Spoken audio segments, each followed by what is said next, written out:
So sino favorite music artist mo? Si Have Abby.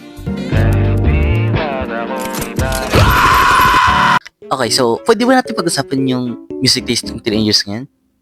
Alam ko lahat tayo, when it comes to music, we have our own preferences. Pero wala eh, pakinggan nyo to. Bukas makalawa, laman ka na ng dyaryo. Pinagdadasal ako lagi ni mama, kaso sa iba ko napasama. Sa baril na meron laging bala. Every time naribig yung kanta na yun, sakit ulo ko. Ewan ka, di bumagay yung lyrics at yung mga instrument eh. Or baka yung nakanta rin may problema, di ko alam. There are two types of people na nakikinig kay Have Abby. Una, is yung maasim talaga. And yung pangalawa, yung mga artistahin. Ang pogi! Palaging nagtataka kung pinipilit ba nila sarili nila para i-enjoy itong ganitong klaseng music genre? Or talagang ini-enjoy na talaga nila?